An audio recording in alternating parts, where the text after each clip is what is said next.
Hello everyone, welcome back to the ultimate PSC. നമ്മളിന്ന് 7ാം ക്ലാസ്സിലെ 9ാമത്തെ പാഠം ഗാന്ധിജിയും സ്വാതന്ത്ര്യ സമരവും എന്ന പാഠഭാഗമാണ് നോക്കാൻ പോകുന്നത്. SCERT നേരത്തിലെ ആദ്യത്തെ ക്ലാസ്സാണ്. ഇത് നല്ലൊരു ചാപ്റ്ററാണ്. ഭയങ്കര ഹെവി ആയിട്ടുള്ളൊരു ചാപ്റ്റർ അല്ല, എന്നാൽ ഒന്നും പഠിക്കാനില്ലാത്ത ചാപ്റ്ററും അല്ല. ബേസിക് ആയിട്ടുള്ള ഒരുപാട് കാര്യങ്ങൾ പഠിക്കാനുള്ള പാഠഭാഗമാണ്. അപ്പം നിങ്ങൾക്ക് പഠിച്ചു തുടങ്ങാൻ നല്ലൊരു പാഠമാണ്. എന്ന് വെച്ചാൽ ഭയങ്കര പഠിക്കാൻ ബുദ്ധിമുട്ട് തോന്നുകയില്ല, എന്നാൽ ഇഷ്ടം തോന്നുന്ന ഒരു പാഠമാണ്. അപ്പോൾ PSC എല്ലാ തവണയും ക്വസ്റ്റ്യൻസ് ചോദിക്കുന്ന ഒരു പാഠഭാഗമായതുകൊണ്ട് നമുക്ക് ഇതിൽ നിന്ന് തന്നെ തുടങ്ങാം. ഓക്കെ, അപ്പോൾ ഫസ്റ്റ് ഇവിടെ വൈക്കം മുഹമ്മദ് ബഷീറിൻ്റെ ഓർമ്മക്കുറിപ്പ് എന്ന കൃതിയിലെ ഒരു കഥ, ആ കഥയിലെ ഭാഗങ്ങളാണ് കൊടുത്തിരിക്കുന്നത്. ഓക്കെ, അപ്പോൾ അത് വായിച്ചു നോക്കാം. വൈക്കം ബോട്ടുചെട്ടിയിലും കായലോരത്തും വലിയ തിരക്ക്, എങ്ങും ബഹളം. മറ്റ് വിദ്യാർത്ഥികളോടൊപ്പം ഞാനും തിക്കിത്തിരക്കി ജനക്കൂട്ടത്തിൻ്റെ മുന്നിലെത്തി. അതായത് വൈക്കം മുഹമ്മദ് ബഷീർ ഗാന്ധിജി വൈക്കത്ത് വന്നപ്പോൾ കാണാൻ വേണ്ടി പോയിട്ടുള്ള ഒരു അനുഭവക്കുറിപ്പാണ് ഇവിടെ എഴുതിയിട്ടുള്ളത്. ഓക്കെ, ഇത് വൈക്കം മുഹമ്മദ് ബഷീറിൻ്റെ ഏത് കൃതിയിലേതാണെന്ന് ഇവിടെ എടുത്തു പറയുന്നുണ്ട്. ഏതാണ്? ഓർമ്മക്കുറിപ്പ്. അപ്പം അത് തന്നെ നമ്മുടെ ഒരു ക്വസ്റ്റ്യൻ ആണ്. ഓർമ്മക്കുറിപ്പ് എന്ന കൃതി ആരെഴുതിയതാണ്? ആരാണ്? ബഷീർ എഴുതിയതാണ് അല്ലേ? ആ കൃതിയിലെ അമ്മ എന്ന് പറയുന്ന കഥയിൽ നിന്നുള്ളതാണ് ഈ ഭാഗം. ഇതിൻ്റെ ലാസ്റ്റ് കണ്ടോ? ഉമ്മ ഞാൻ ഗാന്ധിയെ തൊട്ട്. ഗാന്ധിജി എന്നെ നോക്കി മന്ദഹസിച്ചു. അന്ന് സന്ധ്യയ്ക്ക് വീട്ടിൽ ചെന്ന് അമ്മയോട് അഭിമാനത്തോടെ ഞാൻ പറഞ്ഞു, ഉമ്മ ഞാൻ ഗാന്ധിയെ തൊട്ട്. അപ്പോൾ ഗാന്ധിജി വൈക്കത്ത് വന്നപ്പോൾ ബഷീർ കാണാൻ പോയതിൻ്റെ അനുഭവം എഴുതിയതാണ് ഓർമ്മക്കുറിപ്പ് എന്ന കൃതിയിൽ. ഇവിടെ നമ്മൾ ഓർക്കേണ്ടത് ഓർമ്മക്കുറിപ്പ് എന്ന കൃതി എഴുതിയത് ആര്? വൈക്കം മുഹമ്മദ് ബഷീർ. ഓക്കെ അല്ലേ?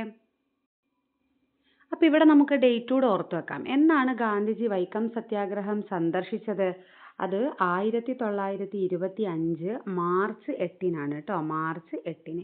ഗാന്ധിജി എത്ര തവണ കേരളത്തിൽ വന്നിട്ടുണ്ട്? 5 തവണ കേരളത്തിൽ വന്നിട്ടുണ്ട്. അതിൽ 2ാമത്തെ തവണയാണ് വൈക്കം സത്യാഗ്രഹത്തോടനുബന്ധിച്ച് ഗാന്ധിജി കേരളത്തിൽ വന്നിട്ടുള്ളത്. ഓക്കെ അല്ലേ? അപ്പം അതുമായി ബന്ധപ്പെട്ട് വൈക്കം മുഹമ്മദ് ബഷീർ എഴുതിയ കൃതിയാണ് ഓർമ്മക്കുറിപ്പ്. ഓക്കെ, ഇനി ബാക്കി നോക്കാം. നമ്മുടെ ദേശീയ പ്രസ്ഥാനത്തിനെ 3 കാലഘട്ടമായിട്ട് നമുക്ക് തരംതിരിക്കാം. ദേശീയ പ്രസ്ഥാനത്തിന് എത്ര കാലഘട്ടമാക്കാടാ? 3 കാലഘട്ടമായിട്ട് നമുക്ക് തരംതിരിക്കാം. ഒന്ന് തീവ്ര ദേശീയതാ കാലഘട്ടം, മിതവാദ ദേശീയതാ കാലഘട്ടം, 2 തീവ്ര ദേശീയതാ കാലഘട്ടം, 3 ഗാന്ധിയൻ കാലഘട്ടം. എങ്ങനെയാ? ഒന്ന് മിതവാദ ദേശീയതാ കാലഘട്ടം. മിതവാദ ദേശീയതാ കാലഘട്ടം. ഇത് 1885 എന്ന് പറയുമ്പോൾ നമ്മുടെ INC ഇന്ത്യൻ നാഷണൽ കോൺഗ്രസ് ഉണ്ടാക്കിയത് മുതൽ 1905 ബംഗാൾ വിഭജനം വരെ, അതാണ് അതിൻ്റെ കണക്ക്. മിതവാദ ദേശീയത 1885 1905. ഈ മിതവാദ ദേശീയ നേതാക്കൾ എന്താ പറഞ്ഞുകൊണ്ടിരുന്നത്? അടിയും പിടിയും ഒന്നും വേണ്ട അല്ലേ, അതായത് സമാധാനത്തിൻ്റെ പാതയിലൂടെ ഒക്കെ പോയാൽ മതി എന്ന് പറഞ്ഞ കാലഘട്ടമാണ് മിതവാദ ദേശീയത. 1885 1905 എന്ന് പറയുമ്പോൾ ഒട്ടുമില്ല എന്നല്ല, എക്സ്ട്രീമായിട്ടുള്ള എന്ത് വേണ്ട, ഒരു തീവ്രവാദ മനോഭാവമൊന്നും നമുക്ക് വേണ്ട, ഒരു മിനിമലായിട്ട് മിതമായിട്ട് അങ്ങനെ പോയാൽ മതി എന്ന് പറഞ്ഞ കാലഘട്ടമാണ് മിതവാദ ദേശീയതാ കാലഘട്ടം. അതിൻ്റെ കാലഘട്ടം ഓർത്തിരിക്കണം. 1885 മുതൽ 1905 വരെയാണ്. 1885 മുതൽ 1905 വരെ. ഇനി അടുത്ത കാലഘട്ടമാണ് തീവ്ര ദേശീയതാ കാലഘട്ടം. തീവ്ര ദേശീയത ഇത് 1905 മുതൽ 1919 വരെയാണ്. 1905 മുതൽ 1919 വരെ. എന്താണ് ഈ കാലഘട്ടത്തിൻ്റെ പ്രത്യേകത? ഈ സമയത്താണ് തീവ്ര ദേശീയത വേണം എന്ന് പറഞ്ഞുകൊണ്ട് കുറച്ച് ആൾക്കാർ മുന്നോട്ടേക്ക് വരുന്നത്. അതായത് ഇച്ചിരി അടിയും പരിപാടികളൊന്നും ഉണ്ടെങ്കിലും കുഴപ്പമൊന്നുമില്ല, നമുക്ക് എന്ത് കിട്ടിയാൽ മതി? സ്വാതന്ത്ര്യം കിട്ടിയാൽ മതി. ആ കാലഘട്ടമാണ് ബംഗാൾ വിഭജനം മുതലുള്ള, പിന്നെ 1919 വരെയുള്ള കാലഘട്ടം. 1905 മുതൽ 1919 വരെ. ഈ തീവ്ര ദേശീയതാ കാലഘട്ടത്തിൽ ഉയർന്നു വന്ന പ്രധാന നേതാക്കളെ നമ്മൾ വിളിക്കും ലാൽ പാൽ ബാൽ. എന്താ വിളിക്കുക? ലാൽ പാൽ ബാൽ. ആർക്കെയാണ് ഈ ലാൽ പാൽ ബാൽ എന്ന പേരിൽ അറിയപ്പെടുന്നത്? അപ്പം ഇതിൽ ലാൽ എന്ന് പറഞ്ഞാൽ അത് ലാലാ ലജ്പത് റായ്. പാൽ എന്നത് ബിപിൻ ചന്ദ്ര പാലിനെയും ബാൽ എന്നത് ബാലഗംഗാധര തിലകിനെയും സൂചിപ്പിക്കുന്നു. എന്തൊക്കെയാ പറഞ്ഞത്? ലാലാ ലജ്പത് റായ്, പാൽ ബിപിൻ ചന്ദ്ര പാൽ, ബാൽ ബാലഗംഗാധര തിലക്. ഇത് എപ്പോഴും PSC ലാൽ പാൽ ബാലിൽ ഉൾപ്പെടാത്തതാര് എന്ന് പറഞ്ഞിട്ട് ചോദിക്കാറുണ്ട്. എപ്പോഴും ചോദിക്കാറുണ്ട്, അത് പഠിക്കണം കേട്ടോ. അപ്പോൾ ലാലാ ലജ്പത് റായ്, പിന്നെ ബിപിൻ ചന്ദ്ര പാൽ, പിന്നെ ബാലഗംഗാധര തിലക്. ഓക്കെ, ഇതിൽ ഈ ലാലാ ലജ്പത് റായ്ക്ക് പകരം ലാലാ ഹർദയാലിനൊക്കെ തരും. അപ്പോൾ അത് ഓർത്തിരിക്കണം. ലാലാ ലജ്പത് റായ് ആണ് ബിപിൻ ചന്ദ്രപാൽ ബാലഗംഗാധര തിലക്. ഓക്കെ, പിന്നെ കാലഘട്ടം പറഞ്ഞപ്പോൾ നമ്മൾ 1905 to 1919 എന്ന് പറഞ്ഞു. അപ്പോൾ ചില ടെക്സ്റ്റ് ബുക്കിലും കാര്യങ്ങളിലൊക്കെ 18 കാണുന്നുണ്ട് കേട്ടോ. അപ്പോൾ 18, 19 ഓപ്ഷൻ നോക്കി ഏതാന്നുള്ളത് എഴുതുക. 19 കൂടുതലും കണ്ടിട്ടുള്ളത്, 1905 to 1919. അപ്പോൾ തീവ്ര ദേശീയതയുടെ കാലഘട്ടവും കഴിഞ്ഞു. ഇനിയുള്ളതാണ് ദേശീയ പ്രസ്ഥാനത്തിന്റെ മൂന്നാമത്തെ കാലഘട്ടം അഥവാ ഗാന്ധിയൻ കാലഘട്ടം. 1919 മുതൽ സ്വാതന്ത്ര്യം കിട്ടുന്നത് വരെയുള്ള 1947 വരെ, 1919 മുതൽ 1947 വരെയാണ് ഗാന്ധിയൻ കാലഘട്ടം എന്ന് അറിയപ്പെടുന്നത്. ഓക്കെ, ഇനി അടുത്ത പാരഗ്രാഫിൽ ഗാന്ധിജി ദക്ഷിണാഫ്രിക്കയിൽ നിന്ന് വന്നതിനെ കുറിച്ചാണ് പറയുന്നത്. അപ്പോൾ ദക്ഷിണാഫ്രിക്കയിൽ ഒരുപാട് കാലത്തെ വാസത്തിന് ശേഷം ഗാന്ധിജി എപ്പോഴാണ് ഇന്ത്യയിലേക്ക് തിരിച്ചെത്തിയ ഡേറ്റും വർഷമൊക്കെ ഓർത്തിരിക്കണം. 1915 ജനുവരി 9 ഗാന്ധിജി ഇന്ത്യയിലേക്ക് തിരിച്ചെത്തിയത്. എപ്പോഴാണ്? 1915 ജനുവരി 9. ജനുവരി 9 എന്ത് ദിവസമായിട്ടാണ് ആചരിച്ചു പോകുന്നത്? ജനുവരി 9 ദേശീയ പ്രവാസി ദിനമായിട്ട് ആചരിച്ചു പോകുന്നുണ്ട്. ഓക്കെ, 1915 ജനുവരി 9 ഗാന്ധിജി ഇന്ത്യയിലേക്ക് തിരിച്ചെത്തിയ വർഷമാണ്. ഓക്കെ, അപ്പോൾ ഗാന്ധിജി ഇന്ത്യയിൽ എത്തിയപാട് എന്താ ചെയ്തത്? ഇന്ത്യയിലെ ആൾക്കാരുടെ പ്രശ്നങ്ങൾ പഠിക്കാനും ഇന്ത്യയെ കണ്ടെത്താനും ഒക്കെ രാജ്യത്തുടനീളം ഗാന്ധിജി എന്ത് ചെയ്തു? യാത്ര ചെയ്തു.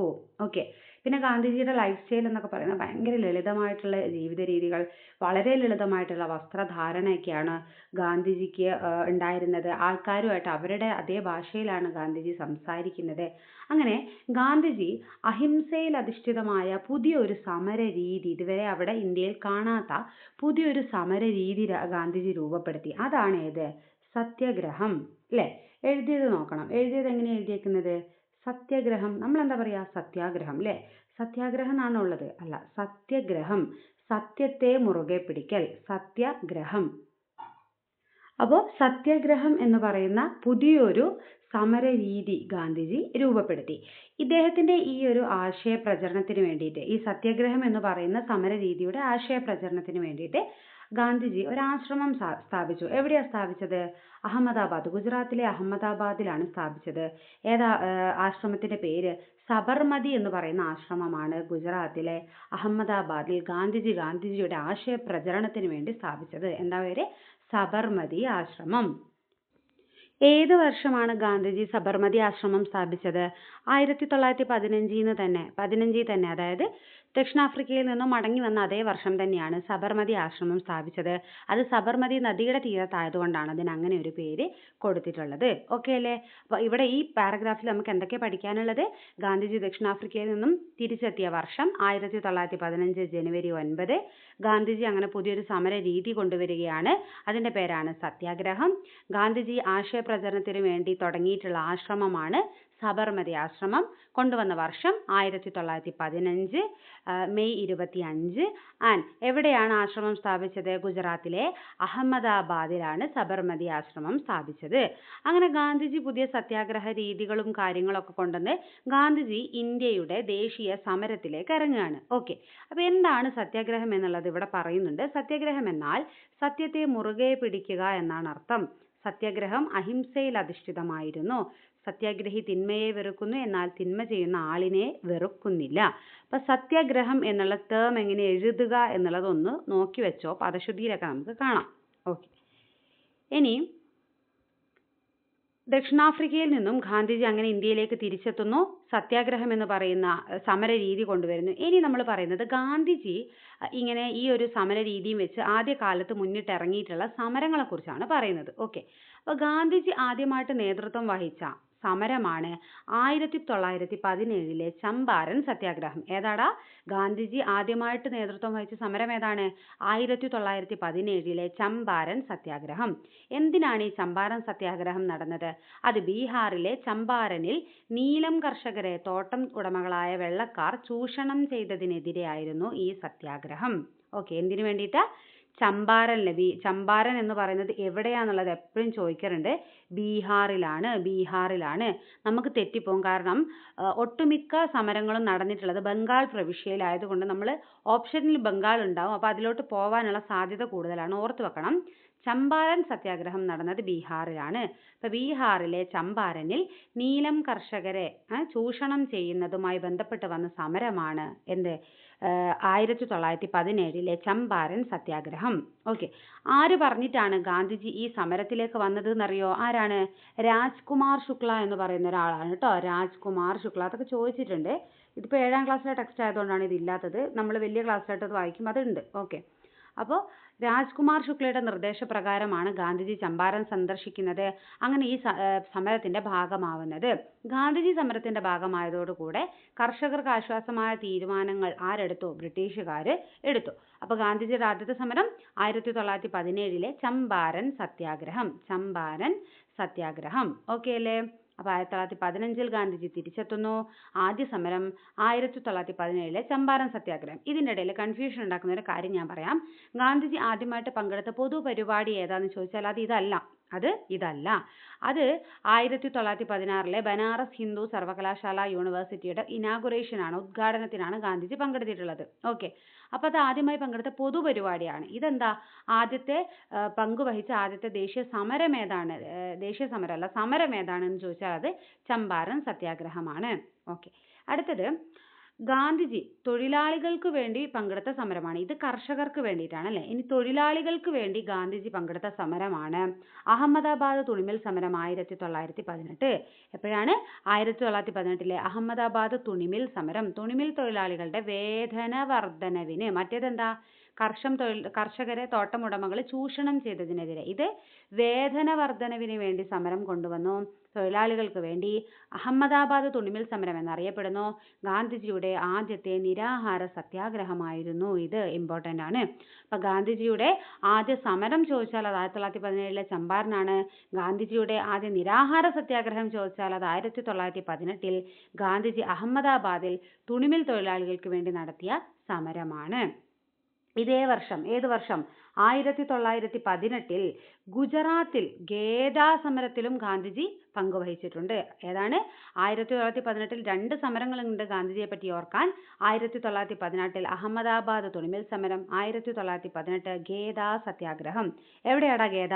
ഖേദ ഗുജറാത്തിലാണ്. അഹമ്മദാബാദ് തുണിമിൽ സമരം, അഹമ്മദാബാദ് എവിടെയാ? അഹമ്മദാബാദും ഗുജറാത്തിൽ തന്നെയാണ്. ഇത് ഖേദ സത്യാഗ്രഹവും ഗുജറാത്തിൽ തന്നെയാണ്. അപ്പോൾ എന്താണ് ഖേദ സത്യാഗ്രഹത്തിനുണ്ടായ ഒരു പ്രചോദനം? അവിടെ ഉണ്ടായ പ്രകൃതിക്ഷോഭത്തിൽ കാർഷിക വിളകളൊക്കെ നശിച്ചുപോയി അല്ലേ? വിളവ് മോശമാകുമ്പോൾ കർഷകരുടെ കയ്യിൽ നികുതി കൊടുക്കാൻ പൈസ ഉണ്ടാവുമോ? ഇല്ല. അപ്പം നികുതിയിൽ ഇളവ് കൊടുക്കണം എന്ന് പറഞ്ഞിട്ട് ബ്രിട്ടീഷുകാർ കേട്ടില്ല. അപ്പം അതിനെതിരെ നടന്ന സമരമാണ് ഖേദ സത്യാഗ്രഹം. അങ്ങനെ ഗാന്ധിജി സമരത്തിൽ പങ്കെടുത്തപ്പോൾ അവർക്ക് എന്ത് കിട്ടി? നികുതി ഇളവ് കിട്ടി. അപ്പോൾ ഇത് 3 ഓർത്തിരിക്കണം. 1917 ചമ്പാരൻ സത്യാഗ്രഹം പ്രത്യേകത, ഗാന്ധിജി നേതൃത്വം വഹിച്ച ആദ്യ സമരം. 1918 അഹമ്മദാബാദ് തുണിമിൽ സമരം പ്രത്യേകത, ഗാന്ധിജി തൊഴിലാളികൾക്ക് വേണ്ടി ചെയ്ത ആദ്യ സമരം, ആദ്യ നിരാഹാര സമരം. 1918 ഖേദ സത്യാഗ്രഹം, അതിൻ്റെ പ്രത്യേകത നികുതി ഇളവ്, അതായത് പ്രകൃതിക്ഷോഭം ഉണ്ടായപ്പോൾ നികുതി ഇളവ് വേണം എന്ന് പറഞ്ഞുകൊണ്ട് നടത്തിയ സമരമാണ് 1918 ഖേദ സത്യാഗ്രഹം. 3 മനസ്സിലായി എന്ന് വിശ്വസിക്കുന്നു. ഓക്കെ, ഇനി നമ്മൾ പറയാൻ പോകുന്നത് വളരെ ഇമ്പോർട്ടൻ്റ് ആയിട്ടുള്ളൊരു നിയമത്തെക്കുറിച്ചാണ്. നിയമത്തിൻ്റെ പേരാണ് റൗലറ്റ് ആക്ട്, അല്ലെങ്കിൽ നമ്മൾ പറയും കരി നിയമം എന്നൊക്കെ വിളിക്കും. റൗലറ്റ് ആക്ട് അല്ലെങ്കിൽ കരി നിയമം എന്നൊക്കെ വിളിക്കും. ഇത് എന്ത് നിയമമാണ്? ബ്രിട്ടീഷുകാർ കൊണ്ടുവന്ന നിയമമാണെന്ന് നമുക്കറിയാലോ അല്ലേ? എന്തിനു വേണ്ടി കൊണ്ടുവന്നതാ? ഇന്ത്യൻ ജനതയുടെ പൗരാവകാശങ്ങൾ പോലും ലംഘിക്കുന്ന തരത്തിലുള്ള ഒരു നിയമമാണ് ഈ റൗലറ്റ് ആക്ട്. ഇന്ത്യൻ ജനതയുടെ പൗരാവകാശങ്ങൾ പോലും ലംഘിക്കുന്ന തരത്തിലുള്ള നിയമമാണ്. ഭയങ്കരമായിട്ട് പ്രതിഷേധങ്ങളും കാര്യങ്ങളൊക്കെ വരാൻ കാരണമായിട്ടുള്ള ഒരു നിയമമാണ് റൗലറ്റ് ആക്ട്. എന്തൊക്കെയാണ് റൗലറ്റ് ആക്ട് വഴി ആൾക്കാരുടെ അവകാശങ്ങൾ എടുത്തത് എന്ന് ചോദിച്ചാൽ, ഏതൊരു ഇന്ത്യക്കാരനെയും ബ്രിട്ടീഷുകാർക്ക് വാറന്റ് ഇല്ലാണ്ട് അറസ്റ്റ് ചെയ്യാം, അല്ലേ? ആരെയും വാറന്റ് ഇല്ലാണ്ട് അറസ്റ്റ് ചെയ്യാം. അറസ്റ്റ് ചെയ്യുന്നതും പോരാ, വിചാരണയൊന്നും ഇല്ലാതെ തടവിൽ വെക്കാം. പിന്നെയോ പ്രത്യേക കോടതികളിൽ രഹസ്യ വിചാരണ നടത്താം. എന്താ പറയുന്നതെന്ന് ആർക്കും കേൾക്കാൻ പറ്റൂല. കോടതി വിധിക്കെതിരെ അപ്പീൽ പോയാൽ അത് നിഷേധിക്കുകയും ചെയ്യും. എന്തൊക്കെയാണ് കരിനിയമം അഥവാ റൗലറ്റ് ആക്ടിൽ പറഞ്ഞത്? ഏതൊരു ഇന്ത്യക്കാരനെയും വാറന്റ് ഇല്ലാണ്ട് അറസ്റ്റ് ചെയ്യാം, വിചാരണ കൂടാതെ തടവിൽ വെക്കാം, പ്രത്യേക കോടതികളിൽ രഹസ്യ വിചാരണ നടത്താം, കോടതി വിധിക്കെതിരെ അപ്പീല് നിഷേധിക്കാം. ഇതാണ് റൗലറ്റ് ആക്ടിലെ പ്രധാന വ്യവസ്ഥകൾ. വന്ന വർഷം 1919. ഓക്കെ, അപ്പൊ ഇങ്ങനെയൊക്കെ നിയമം വരുമ്പോൾ ഇന്ത്യക്കാർ കൈകെട്ടി നോക്കി നിൽക്കുമോ? ഇല്ല. ഇതിനെതിരെ അവരെ പ്രതിഷേധിച്ചു, പ്രക്ഷോഭങ്ങൾ കൊണ്ടുവന്നു. 1919 ഏപ്രിൽ 6 രാജ്യം മുഴുവനും കരിദിനം ആചരിക്കാൻ ഗാന്ധിജി ആഹ്വാനം ചെയ്തു. അപ്പൊ റൗലറ്റ് ആക്ടിനെ തുടർന്ന് രാജ്യം മുഴുവൻ കരിദിനം ആചരിച്ചത് എന്നാണ്? 1919 ഏപ്രിൽ 6 ഏപ്രിൽ 6. ഓക്കെ, ഇനി ഇതുമായി ബന്ധപ്പെട്ട് നടന്ന വേറൊരു സംഭവം നമുക്ക് നോക്കാം. നമ്മുടെ പഞ്ചാബ് എന്നൊക്കെ പറയുമ്പോൾ ഈ ദേശീയ സമരങ്ങളൊക്കെ നല്ല രീതിയിൽ ആളിക്കത്തിയ സ്ഥലമാണ് പഞ്ചാബൊക്കെ. പഞ്ചാബിൽ ഈ കരി നിയമത്തിനെതിരെയുള്ള പ്രക്ഷോഭങ്ങൾക്ക് നേതൃത്വം കൊടുത്ത 2 പേരുണ്ട്. ഒന്ന് ഡോക്ടർ സത്യപാൽ, മറ്റൊന്ന് ഡോക്ടർ സെയ്ഫുദ്ദീൻ കിച്ചിലു. പേരടക്കം ഓർത്തിരിക്കണം, PSC എപ്പോഴും ചോദിക്കുന്നതാണ്. Doctor Satyapal and doctor Saifuddin Kitchlew. ഇവരെ ഈ സമരത്തിൽ പങ്കെടുത്തതിനായി ബന്ധപ്പെട്ടിട്ട് ഇവരെ പോലീസ് അറസ്റ്റ് ചെയ്ത് കൊണ്ടുപോയി. ഓക്കെ, അങ്ങനെ ഇതിൽ പ്രതിഷേധിച്ച് ഇവരുടെ പഞ്ചാബിലെ ആൾക്കാരുടെ നേതാക്കളെയാണ് അറസ്റ്റ് ചെയ്ത് കൊണ്ടുപോയത്. അപ്പോൾ അതിൽ പ്രതിഷേധിച്ച് പഞ്ചാബിലെ ജാലിയൻ വാലാബാഗ് എന്ന് പറയുന്ന സ്ഥലത്ത്, എവിടെയാണ്? പഞ്ചാബിലെ ജാലിയൻ വാലാബാഗ് എന്ന് പറയുന്ന സ്ഥലത്ത് ആൾക്കാർ ഒത്തുകൂടി. മീൻസ് നമ്മുടെ നേതാവിനെയാണല്ലോ പിടിച്ചുകൊണ്ടുപോയത്, അപ്പോൾ നമ്മൾ പ്രതിഷേധിക്കണമല്ലോ. അങ്ങനെ ആൾക്കാർ അവിടെ ഒത്തുകൂടി. ഈ ജാലിയൻ വാലാബാഗിന്റെ പ്രത്യേകത എന്ന് പറയുന്നത് 3 വശവും മതിലുകളാൽ ചുറ്റപ്പെട്ടതായിരുന്നു. ഒരു കവാടം മാത്രമേ ജാലിയൻ വാലാബാഗിനുള്ളൂ. 3 വശവും മതിലുകളാൽ ചുറ്റപ്പെട്ട് ഒരു കവാടം മാത്രമേ ജാലിയൻ വാലാബാഗിൽ ഉണ്ടായിരുന്നുള്ളൂ. അങ്ങനെയുള്ള ഒരു സ്ഥലത്താണ് ഈ ആൾക്കാർ എന്ത് ചെയ്തത്? ഒത്തുകൂടിയത്. ഈ ആൾക്കാർ ഒത്തുകൂടിയപ്പോൾ ഇവരെ നേതാവിനെ അറസ്റ്റ് ചെയ്ത് കൊണ്ടുപോയി. അങ്ങനെയാണ് ഒത്തുകൂടിയേക്കുന്നത്, അല്ലേ? അപ്പൊ ഇവരെ കയ്യിൽ ആയുധങ്ങളും കാര്യങ്ങളൊന്നുമില്ല, നിരായുധരായിട്ട് നിൽക്കുകയാണ്. ഇങ്ങനെ നിൽക്കുമ്പോൾ ഇവർക്ക് നേരെ ബ്രിട്ടീഷുകാർ എന്ത് ചെയ്തു? ബ്രിട്ടീഷുകാര് വെടിവെച്ചു. ഒരുപാട് ആൾക്കാർ വെടിയേറ്റ് മരിച്ചു. കാരണം 3 സൈഡും ലോക്ക്ഡ് ആണ്. ഒരു കവാടയുള്ള ആൾക്കാർക്ക് പുറത്തേക്ക് അങ്ങനെ ഓടിപ്പോവാനൊന്നും പറ്റൂല, അല്ലേ? അപ്പൊ ഒരുപാട് പേര് എന്ത് ചെയ്തു? ഇതിനകത്ത് മരിച്ചു വീണു. ശവശരീരങ്ങൾ നീക്കം ചെയ്യാനോ പരിക്കേറ്റവരെ ശുശ്രൂഷിക്കാനോ ദാഹജലം കൊടുക്കാൻ പോലും പട്ടാളം അനുവദിച്ചില്ല. ഈ സംഭവമാണ് ജാലിയൻ വാലാബാഗ് കൂട്ടക്കൊല എന്നറിയപ്പെടുന്നത്. അപ്പൊ ജാലിയൻ വാലാബാഗ് കൂട്ടക്കൊല എന്തുമായി ബന്ധപ്പെട്ടിരിക്കുന്നടാ? നമ്മുടെ ഈ റൗലറ്റ് ആക്ട് അഥവാ കരി നിയമത്തിന്റെ പ്രതിഷേധവുമായി ബന്ധപ്പെട്ടിരിക്കുന്നതാണ് ജാലിയൻ വാലാബാഗ് കൂട്ടക്കൊല. ഇതുമായി ബന്ധപ്പെട്ട് അറസ്റ്റ് ചെയ്ത 2 ആൾക്കാരുടെ പേരെന്താ? Doctor Satyapal and doctor Saifuddin Kitchlew. ഇവരുടെ അറസ്റ്റിനെ ബന്ധപ്പെട്ടിട്ടാണ് ആൾക്കാർ ഒത്തുകൂടിയത്. അതിലേക്കാണ് ബ്രിട്ടീഷുകാർ എന്ത് ചെയ്തത്? വെടിവെച്ചത്. ഓക്കെ, ജനറൽ ഡയർ എന്ന് പറയുന്ന ഉദ്യോഗസ്ഥനാണ്, ബ്രിട്ടീഷുകാരുടെ സൈനിക ഉദ്യോഗസ്ഥനാണ് വെടിവെക്കാൻ വേണ്ടി ഉത്തരവിട്ടത്. General Dyer. ഒരുപാട് പേര് മരിച്ചു. ഓക്കെ, കറക്റ്റായിട്ട് ഇതിന്റെ ഡേറ്റ് പറഞ്ഞ 1919 ഏപ്രിൽ 13. 1919 ഏപ്രിൽ 13 ജാലിയൻ വാലാബാഗ് എന്ന് പറയുന്ന ദാരുണമായ സംഭവം നടന്നത്. കരിദിനം എന്നായിരുന്നു നമ്മൾ പറഞ്ഞത്? ഏപ്രിൽ 6 പറഞ്ഞത്. 1919 ഏപ്രിൽ 6. ഏപ്രിൽ 13 ജാലിയൻ വാലാബാഗ് എന്ന് പറയുന്ന അതിദാരുണമായ സംഭവം നടന്നത്. ഇനി ഈ ജാലിയൻ വാലാബാഗിനെ തുടർന്ന് കുറച്ച് ആൾക്കാർ കുറച്ച് ബഹുമതികളൊക്കെ തിരിച്ചു കൊടുത്തു. അതും ഇമ്പോർട്ടൻ്റ് ആണ്, നോക്കി വെക്കണം. ഗാന്ധിജി ഗവൺമെന്റിന് തിരികെ നൽകിയ ബഹുമതിയാണ് കൈസർ എ ഹിന്ദ്. കൈസർ എ ഹിന്ദ് പദവി ഗാന്ധിജി ബ്രിട്ടീഷ് ഗവൺമെന്റിന് തിരികെ നൽകാൻ കാരണം എന്താണ്? ജാലിയൻ വാലാബാഗ് കൂട്ടക്കൊല. നമ്മുടെ രവീന്ദ്രനാഥ ടാഗോർ സർ പദവി, ബ്രിട്ടീഷുകാർ കൊടുത്ത സർ പദവി തിരിച്ചു നൽകി. അങ്ങനെ ഒരുപാട് പ്രക്ഷോഭങ്ങൾ രാജ്യത്തിന്റെ വിവിധ ഭാഗങ്ങളിൽ ഇതുമായി ബന്ധപ്പെട്ട് നടന്നു. അപ്പൊ ഗാന്ധിജി കൈസർ എ ഹിന്ദ് പദവി തിരിച്ചു കൊടുത്തു, രവീന്ദ്രനാഥ ടാഗോർ സർ പദവി തിരിച്ചു കൊടുത്തു. ഞങ്ങൾ ആൾക്കാരെ ഇങ്ങനെ ഉപദ്രവിച്ചിട്ട് നിങ്ങൾ തന്ന പദവികളൊന്നും ഞങ്ങൾക്ക് വേണ്ടാന്ന് പറഞ്ഞിട്ട് അവരെന്ത് ചെയ്തു? തിരിച്ചു കൊടുത്തു. ഓക്കെ, ഇനി ഇവിടെ ഉദ്ധം സിംഗ് എന്ന് പറയുന്ന ഒരാളെ നമുക്ക് കാണാം, അല്ലെ? എന്താണ് ഉദ്ധം സിംഗിന്റെ പ്രത്യേകത നോക്കാം. ജാലിയൻ വാലാബാഗ് കൂട്ടക്കൊലയ്ക്ക് ദൃക്സാക്ഷിയായിരുന്ന ഒരു കുട്ടി, ഒരു ബാലനായിരുന്നു ഉദ്ധം സിംഗ് അല്ലേ. ഉദ്ധം സിംഗ് കൂട്ടക്കൊലയ്ക്ക് ശേഷം നേതൃത്വം നൽകിയ മൈക്കിൾ ഒ ഡയറിനെ വർഷങ്ങൾക്ക് ശേഷം ഈ ഉദ്ധം സിംഗ് എന്ത് ചെയ്തു, ഇംഗ്ലണ്ടിൽ ചെന്ന് വധിച്ചു. ഓക്കെ, അപ്പൊ ജാലിയൻ വാലാബാഗ് നടക്കുമ്പോൾ ഉദ്ധം സിംഗ് ഒരു ചെറിയ കുട്ടിയാണ്. ആ ഒരു ട്രോമ എത്രത്തോളാണെന്ന് നമുക്കപ്പോൾ മനസ്സിലാവും അല്ലേ. ഒരുപാട് വർഷങ്ങൾക്ക് ശേഷം ഈ ഉദ്ധം സിംഗ് എന്ത് ചെയ്തു, ഇംഗ്ലണ്ടിൽ ചെന്നിട്ട് ഈ കൂട്ടക്കൊലയ്ക്ക് നേതൃത്വം കൊടുത്ത ഉദ്യോഗസ്ഥനെ മൈക്കിൾ ഒ ഡയറിനെ എന്ത് ചെയ്തു, വെടിവെച്ച് കൊന്നു. അങ്ങനെ ഈ ഉദ്ധം സിംഗിനെയും വധശിക്ഷക്ക് ബ്രിട്ടീഷുകാർ വിധിച്ചു. 1940 ജൂലൈ 31 ആ വധശിക്ഷ നടപ്പിലാക്കി.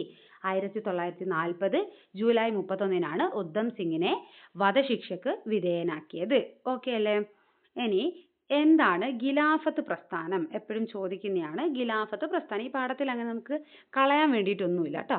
ഖിലാഫത്ത് പ്രസ്ഥാനം തുർക്കി കേന്ദ്രമായിട്ട് ഭരണം നടത്തിയ സാമ്രാജ്യം സാമ്രാജ്യമാണ് ഉസ്മാനിയ അല്ലെങ്കിൽ ഓട്ടോമൻ എംപയർ എന്നൊക്കെ അറിയപ്പെടുന്നു. ഉസ്മാനിയ സാമ്രാജ്യം അല്ലെങ്കിൽ ഓട്ടോമൻ എംപയർ, തുർക്കിയാണ് അവരുടെ കേന്ദ്രം. അവരുടെ ഭരണാധികാരി അറിയപ്പെട്ടിരുന്ന പേരെന്താടാ? ഖലീഫ. എന്താണ് ഖലീഫ? ഓട്ടോമൻ എംപയറിന്റെ ഭരണാധികാരിയാണ് ഖലീഫ. അഥവാ ഉസ്മാനിയ സാമ്രാജ്യത്തിന്റെ, ഓട്ടോമൻ സാമ്രാജ്യത്തിന്റെ ഭരണാധികാരി അറിയപ്പെടുന്ന പേരാണ് ഖലീഫ. ഇവരുടെ കേന്ദ്രം ഏതാണ്? ക്യാപിറ്റൽ ഏതാണ്? അത് തുർക്കിയാണ്. ഓക്കെ, ലോക മുസ്ലിങ്ങളുടെ ആത്മീയ നേതാവ് കൂടെയായിരുന്നു ഈ ഖലീഫ. അങ്ങനെ ഒന്നാം ലോക മഹായുദ്ധത്തിൽ ബ്രിട്ടന്റെ എതിർ സഖ്യത്തിലായിരുന്നു ഈ തുർക്കി എന്ന് പറയുന്ന സാമ്രാജ്യം അല്ലേ. യുദ്ധത്തിൽ ഖലീഫയ്ക്കെതിരായ ബ്രിട്ടീഷ് നടപടികളിൽ പ്രതിഷേധിച്ചുകൊണ്ട് ഖിലാഫത്ത് പ്രസ്ഥാനം രൂപം കൊണ്ടു. എന്താണ്? ഒന്നാം ലോക മഹായുദ്ധത്ത് സമയത്ത് ബ്രിട്ടനും തുർക്കിയും ഓപ്പോസിഷൻ പാർട്ടീസ് ആണ്. അപ്പൊ ഇതിൽ ഖലീഫയ്ക്ക് എതിരായ ബ്രിട്ടീഷുകാരെടുത്ത നടപടികളിൽ പ്രതിഷേധിച്ചു കൊണ്ടുവന്ന പ്രസ്ഥാനമാണ് ഖിലാഫത്ത് പ്രസ്ഥാനം. ഓക്കെ അല്ലേ. ഈ ഖിലാഫത്ത് പ്രസ്ഥാനത്തിന്റെ ഇന്ത്യയിലെ നേതാക്കൾ, ഇവിടെ മുതലാണ് നമ്മൾ പഠിക്കേണ്ടത്. ഖിലാഫത്ത് പ്രസ്ഥാനത്തിന്റെ ഇന്ത്യയിലെ നേതാക്കൾ ആരൊക്കെയാടാ? അലി സഹോദരന്മാരാണ്. അലി സഹോദരന്മാരെന്നറിയപ്പെടുന്ന മൗലാന ഷൗക്കത്ത് അലി, മൗലാന മുഹമ്മദ് അലി. ഒന്ന് മൗലാന ഷൗക്കത്ത് അലി, ഒന്ന് മൗലാന മുഹമ്മദ് അലി. ഇവർ അലി സഹോദരന്മാരെന്നറിയപ്പെടുന്നു. ഇവരാണ് ഖിലാഫത്ത് പ്രസ്ഥാനത്തിന്റെ ഇന്ത്യയിലെ നേതാക്കൾ. ഇന്ത്യയിലെ നേതാക്കൾ ആരൊക്കെയാ? അലി സഹോദരന്മാരായ മൗലാന ഷൗക്കത്ത് അലിയും മൗലാന മുഹമ്മദ് അലിയും. ഖിലാഫത്ത് പ്രസ്ഥാനം. ഓക്കെ, ഇനി റൗലറ്റ് ആക്ടിനെതിരെ വളർന്നു വന്ന ഹിന്ദു മുസ്ലിം ഐക്യം ദൃഢമാക്കാൻ ഖിലാഫത്ത് പ്രസ്ഥാനം വഴിയൊരുക്കും എന്ന് ഗാന്ധിജി വിശ്വസിച്ചു. മനസ്സിലായോ? അതായത് ഓൾറെഡി ഇന്ത്യയിൽ ഒരു വൃത്തികെട്ട ഒരു നിയമം, അതായത് റൗലറ്റ് ആക്ട് കൊണ്ടുവന്ന് നിൽക്കുകയാണ്. അപ്പം ഇതിനെതിരെ നമ്മൾ ജാതി മതമൊക്കെ മറന്ന് ഹിന്ദുക്കളും മുസ്ലിങ്ങളൊക്കെ ഐക്യദാർഢ്യം പ്രഖ്യാപിച്ചുകൊണ്ട് ബ്രിട്ടീഷുകാർക്കെതിരെ പോരാടണം, അങ്ങനെ നിൽക്കുന്ന ഒരു സമയമാണ്. അപ്പോൾ അതിന് ഏറ്റവും ബെസ്റ്റ് വഴിയാണ് ഈ ഖിലാഫത്ത് പ്രസ്ഥാനം എന്ന് ഗാന്ധിജി മനസ്സിലാക്കി. ഓക്കെ, ഖിലാഫത്ത് പ്രസ്ഥാനം എന്താ, ഒരു മുസ്ലിംസിന് ഒരു ഫേവർ കൊടുക്കുന്ന പോലെ, നമ്മൾ അവരുടെ കൂടെ നിൽക്കുന്ന പോലെയാകും ഖിലാഫത്ത് പ്രസ്ഥാനത്തിന് ഗാന്ധിജി സപ്പോർട്ട് കൊടുത്താലേ. അപ്പൊ അത് ഗാന്ധിജി അങ്ങനെ വിശ്വസിച്ചു. ഗാന്ധിജി ഖിലാഫത്തിന് പൂർണ്ണമായ പിന്തുണയും സഹകരണവും വാഗ്ദാനം ചെയ്തു. അങ്ങനെ ഗാന്ധിജി അഖിലേന്ത്യാ ഖിലാഫത്ത് കമ്മിറ്റിയുടെ പ്രസിഡന്റ് പദവി ഏറ്റെടുക്കുകയാണ്. എന്താണ്? അഖിലേന്ത്യാ ഖിലാഫത്ത് കമ്മിറ്റിയുടെ പ്രസിഡന്റ് പദവി. അപ്പൊ ആരാണ് അഖിലേന്ത്യാ ഖിലാഫത്ത് കമ്മിറ്റിയുടെ പ്രസിഡന്റ്? അത് ഗാന്ധിജിയാണ് കേട്ടോ. ഓക്കെ, ഖിലാഫത്ത് പ്രസ്ഥാനത്തിന്റെ ഇന്ത്യയിലെ നേതാക്കൾ എന്നാണ് നമ്മൾ അലി സഹോദരന്മാരെ പഠിച്ചത്. ഇത് പ്രസിഡന്റാണ്. അഖിലേന്ത്യാ ഖിലാഫത്ത് കമ്മിറ്റിയുടെ പ്രസിഡന്റായിട്ട് തെരഞ്ഞെടുക്കപ്പെട്ടത് ഗാന്ധിജിയാണ്. ഓക്കെ, ഇനി ഇന്ത്യയിലുടനീളം ഖിലാഫത്ത് ദിനമായി ആചരിച്ചത് 1919 ഒക്ടോബർ 17 എന്നാണ്. 1919 ഒക്ടോബർ 17. അപ്പൊ റൗലറ്റ് ആക്ട് മുതൽ ഖിലാഫത്തിന്റെ ഈ ഇങ്ങേയറ്റം വരെ നമ്മൾ പഠിച്ച വർഷം 1919 ഓർത്തിരിക്കണം. റൗലറ്റ് ആക്ടിനെതിരെ കരിനിയമം ആചരിച്ച ഡേറ്റ് ഏതാണ്? ഒന്ന് പറഞ്ഞു നോക്കിയേ. 1919 ഏപ്രിൽ 6. ഓക്കെ, ജാലിയൻ വാലാബാഗ് കൂട്ടക്കൊല നടന്നതോ? 1919 ഏപ്രിൽ 13. ഇപ്പൊ നമ്മൾ പറഞ്ഞത് ഖിലാഫത്ത് ദിനം അല്ലെ. ഖിലാഫത്ത് ദിനം എന്നാണ് 1919 ഒക്ടോബർ 17. അതാണ് ഖിലാഫത്ത് ദിനം. ഓക്കെ അല്ലേ. ഇനി അടുത്തതാണ് നിസ്സഹകരണ പ്രസ്ഥാനം. എന്താണ് നിസ്സഹകരണ പ്രസ്ഥാനം? ഗാന്ധിയുടെ നേതൃത്വത്തിൽ ഇന്ത്യൻ നാഷണൽ കോൺഗ്രസ് നടത്തിയ സമരം, ബഹുജന സമരമാണ് നിസ്സഹകരണ സമരം. എന്താ ഇവിടെ പ്രത്യേകത? INC പ്ലസ് ഗാന്ധിജിയാണ് അല്ലേ. നേരത്തെ ചമ്പാരൻ സത്യാഗ്രഹം പറഞ്ഞപ്പോഴും അതുപോലെ തന്നെ തുണിമിൽ സമരം, അഹമ്മദാബാദ് തുണിമിൽ സമരവും ഗേദ സത്യാഗ്രഹം ഒക്കെ പറഞ്ഞപ്പോൾ അവിടെ ഗാന്ധിജിയുടെ ലീഡർഷിപ്പ് മാത്രമേ ഉണ്ടായിരുന്നുള്ളൂ, ഗാന്ധിജി മാത്രം. ഈ നിസ്സഹകരണ സമരം വരുമ്പോൾ ഗാന്ധിജി പ്ലസ് INC ആണ്, രണ്ടുപേരും കൂടെ ചേരുന്നതാണ്. ഗാന്ധിജിയും ഇന്ത്യൻ നാഷണൽ കോൺഗ്രസും ഗാന്ധിജിയുടെ നേതൃത്വത്തിൽ INC നടത്തിയ ബഹുജന സമരമാണ് നിസ്സഹകരണ സമരം. ഗാന്ധിജി നടത്തിയ ആദ്യത്തെ ബഹുജന സമരം ഏതാണ്? നിസ്സഹകരണ സമരമാണ്. എപ്പോഴാണ് നിസ്സഹകരണ സമരത്തിന്റെ വർഷം? 1920 നിസ്സഹകരണ പ്രസ്ഥാനം തുടങ്ങുന്നത്. 1920 കൊൽക്കത്തയിൽ ചേർന്ന ഇന്ത്യൻ നാഷണൽ കോൺഗ്രസിന്റെ പ്രത്യേക സമ്മേളനമാണ് നിസ്സഹകരണ സമരത്തിന് അംഗീകാരം കൊടുക്കുന്നത്. എന്താ ഈ പ്രത്യേക സമ്മേളനം? അതായത് INC ഉണ്ടാക്കിയത് എപ്പോഴാ? 1885 ഡിസംബറിലാണ് അല്ലേ?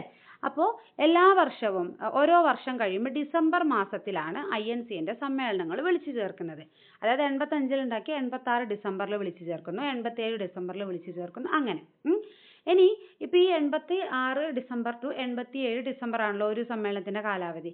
അങ്ങനെ അതിന്റെ ഇടക്ക് ഈ ഒരു ഡിസംബർ മുതൽ അടുത്ത ഡിസംബർ വരെയുള്ള കാലഘട്ടത്തിന്റെ ഇടക്ക് എന്തെങ്കിലും പ്രത്യേക ആവശ്യങ്ങൾ വന്നാൽ അതിന് തീരുമാനമെടുക്കാൻ INC വിളിച്ചു ചേർത്തേ പറ്റുള്ളൂ അല്ലെ? അങ്ങനെ വിളിച്ചു ചേർക്കുന്ന സമ്മേളനങ്ങളാണ് സ്പെഷ്യൽ സമ്മേളനങ്ങൾ, പ്രത്യേക സമ്മേളനങ്ങൾ.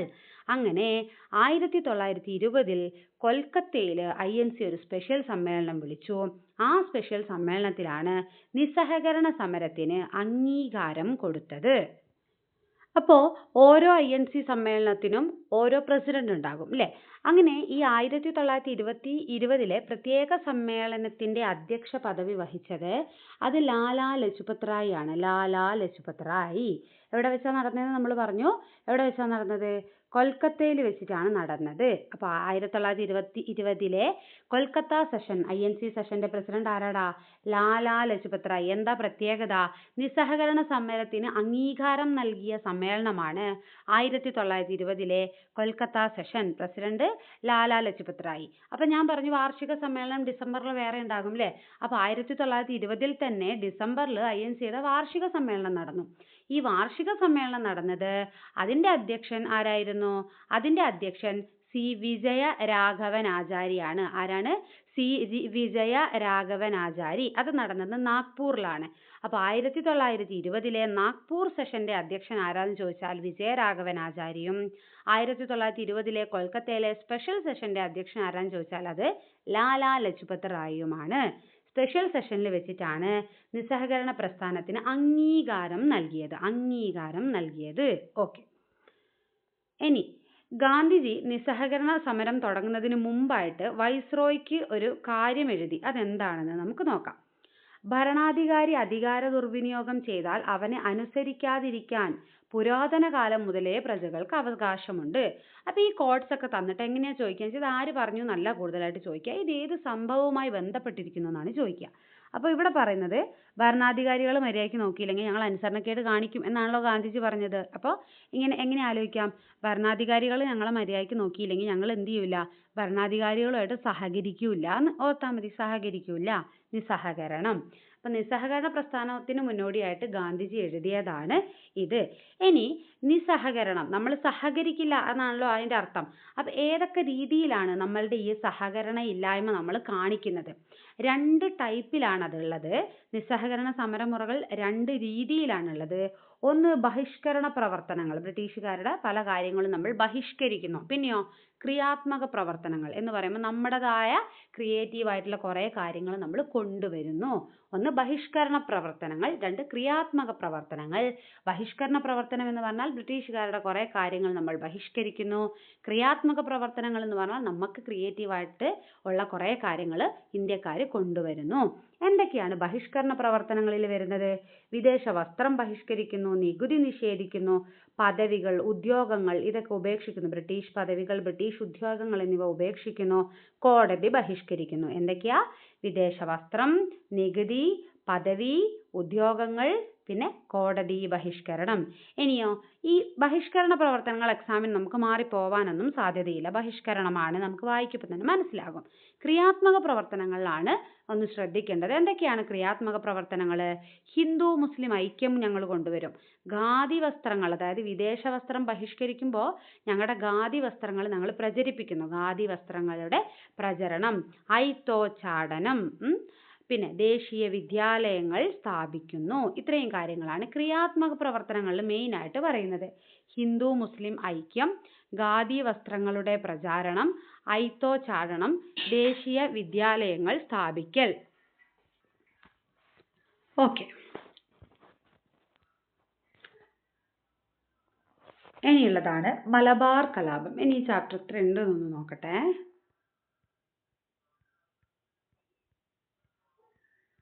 ഓക്കെ, നമുക്ക് ഒരു തവണ എടുക്കാൻ കൂടെ ഉള്ളതുണ്ട്. അപ്പോൾ ഇന്ന് ഇത് വെച്ച് നിർത്തിയാലോ അല്ലേ? അപ്പോൾ ഇത്രയും നേരം നമ്മൾ പറഞ്ഞ സാധനങ്ങൾ ഒന്നുകൂടെ ജസ്റ്റ് ഒന്ന് പെട്ടെന്ന് പറയാം. ഗാന്ധിജി ദക്ഷിണാഫ്രിക്കയിൽ നിന്ന് വന്ന വർഷം 1915 ജനുവരി 9. ആൻഡ് ഇന്ത്യൻ ദേശീയ പ്രസ്ഥാനത്തിൻ്റെ കാലഘട്ടങ്ങൾ 3ആയിട്ട് തരംതിരിക്കാം. മിതവാദ ദേശീയത, തീവ്ര ദേശീയത, പിന്നെ ഗാന്ധിയൻ കാലഘട്ടം. 1919 മുതൽ 47 വരെയാണ് ഗാന്ധിയൻ കാലഘട്ടം എന്ന് അറിയപ്പെടുന്നത്. പിന്നെ എന്താ, ഗാന്ധിജിയുടെ സമര രീതി ഏത് പേരിലാണ് അത് അറിയപ്പെടുന്നത്? സത്യാഗ്രഹം എന്ന സമര രീതിയാണ്. അതിനുവേണ്ടി ഗാന്ധിജി കൊണ്ടുവന്ന ആശ്രമമാണ് സബർമതി ആശ്രമം എന്ന് പറയുന്നത്. പിന്നെ ഗാന്ധിജിയുടെ ആദ്യകാല സമരങ്ങളാണ് ഫസ്റ്റത്തത് 1917 ചമ്പാരൻ സത്യാഗ്രഹം. പിന്നെ 1918 2 സമരങ്ങളുണ്ട്. 1918 അഹമ്മദാബാദ് തുണിമിൽ തൊഴിലാളികൾക്ക് വേണ്ടിയിട്ടുള്ളതും 1918 ഗുജറാത്തിലെ ഗേദയിലുണ്ടായ സത്യാഗ്രഹവും. പിന്നെ കരി നിയമങ്ങളെ കുറിച്ച് പറഞ്ഞു. റൗലറ്റ് ആക്ട് അല്ലെ, റൗലറ്റ് ആക്ട് 1919 ബ്രിട്ടീഷുകാർ കൊണ്ടുവന്ന നിയമമാണ് കരി നിയമം അല്ലെങ്കിൽ റൗലറ്റ് ആക്ട്. അതുമായി ബന്ധപ്പെട്ട് ഏതൊരു ഇന്ത്യക്കാരനെയും വാറണ്ട് ഇല്ലാണ്ട് അറസ്റ്റ് ചെയ്യാം, അനിശ്ചിതകാലം തടവിൽ വെക്കാം, പ്രത്യേക കോടതികൾ രഹസ്യ വിചാരണ ചെയ്യാം, വിധിക്കെതിരെ അപ്പീൽ നിഷേധിക്കാം. ഓർത്തിരിക്കണം, ഇമ്പോർട്ടൻ്റ് ആണ് കേട്ടോ. ഓക്കെ, അതിനെതിരെ 1919 ഏപ്രിൽ 6 രാജ്യത്ത് ഫുള്ളായിട്ട് എന്ത് കരിദിനം ആചരിക്കുന്നു. കരിദിനം. അതുമായി ബന്ധപ്പെട്ട് നടന്ന വളരെ ദാരുണപരമായ സംഭവമാണ് ജാലിയൻ വാലാബാഗ് കൂട്ടക്കൊല. ജാലിയൻ വാലാബാഗ് കൂട്ടക്കൊല 1919 ഏപ്രിൽ 13 നടന്നത് ഓർക്കുക. പിന്നെ ഇതുമായി ബന്ധപ്പെട്ട ആൾക്കാരെ പേര് ഓർക്കണം. Doctor Satyapal and doctor Saifuddin Kitchlew, അവരെ അറസ്റ്റ് ചെയ്തതുമായി ബന്ധപ്പെട്ടിട്ടാണ് ഈ പ്രശ്നങ്ങളൊക്കെ ഉണ്ടായത്. പഞ്ചാബിലാണ് അവരെ അറസ്റ്റ് ചെയ്തത് എന്നുള്ളത് ഓർത്തിരിക്കുക. പിന്നെ ഇതിന് കാരണക്കാരനായ ബ്രിട്ടീഷ് ഉദ്യോഗസ്ഥനെ കുറെ വർഷങ്ങൾക്ക് ശേഷം ഇംഗ്ലണ്ടിൽ പോയി വധിച്ചു കൊന്നതാണ് ധീരം ഉദ്ധം സിംഗ് എന്നറിയപ്പെടുന്നത്. ആൻഡ് ദെൻ ഖിലാഫത്ത് പ്രസ്ഥാനം. ഖിലാഫത്ത് പ്രസ്ഥാനത്തിന്റെ ഇന്ത്യയിലെ നേതാക്കളെ ഓർക്കണം. അലി സഹോദരന്മാരാണ്. മൗലാന ഷൗക്കത്ത് അലി, മൗലാന മുഹമ്മദ് അലി. പിന്നെയോ അഖിലേന്ത്യാ ഖിലാഫത്ത് കമ്മിറ്റിയുടെ പ്രസിഡന്റ് ഗാന്ധിജിയാണ്. 1919 ഒക്ടോബർ 17 ഖിലാഫത്ത് ദിനമായി ആചരിച്ചു. ഓക്കെ, ഇനി നിസ്സഹകരണ പ്രസ്ഥാനം 1920 പ്രത്യേക INC സമ്മേളനമാണ് ഇതിന് അംഗീകാരം നൽകിയത്. പ്രത്യേക INC സമ്മേളനം നടന്നത് കൊൽക്കത്തയിലാണ്. അധ്യക്ഷൻ ലാലാ ലജ്പത് റായ് ആണ്. വാർഷിക സമ്മേളനം നടന്നത് നാഗ്പൂരിലാണ്. പ്രസിഡന്റ് C വിജയ രാഘവ നാചാരിയാണ്. ഓക്കെ, പിന്നെ 2 രീതിയിലുള്ള സമരമുറകളെക്കുറിച്ചും നമ്മൾ പറഞ്ഞു. ഇത്രയും കാര്യം, വളരെ കുറച്ച് കാര്യങ്ങളെ പറഞ്ഞിട്ടുള്ളൂ. ഫസ്റ്റ് ക്ലാസ് ആണ്, ബോറടിപ്പിക്കണ്ടെന്ന് കരുതിയിട്ടാണ്. വളരെ എളുപ്പത്തിൽ നമുക്ക് പഠിച്ചു പോകാൻ പറ്റുന്ന പാടാണ് അല്ലേ? അപ്പോൾ എന്ത് ചെയ്യുക, നല്ല രീതിയിൽ ക്ലാസ് ഒന്ന് കേട്ട് നോക്കുക. പിന്നെ നിങ്ങളുടെ കയ്യിൽ PDF ഒക്കെ അവൈലബിൾ ആണെന്നുണ്ടെങ്കിൽ PDF ഒന്ന് വായിച്ചു നോക്കുക. PDF ഇല്ലാന്നുണ്ടെങ്കിൽ പറയണം, ടെലിഗ്രാം ചാനലിൽ ഞാൻ അയച്ചു തന്നേക്കാം. അപ്പോൾ അത്രയേ ഉള്ളൂ. ഓക്കെ, അപ്പോൾ ക്ലാസ്സുകൾ യൂസ്ഫുൾ ആവുന്നതെന്നുണ്ടെങ്കിൽ നമ്മളെ ചാനൽ സബ്സ്ക്രൈബ് ചെയ്യുക. നിർദ്ദേശങ്ങൾ എന്തെങ്കിലും ഉണ്ടെന്നുണ്ടെങ്കിൽ കമൻ്റായിട്ട് പറയുക. Okay, thank you.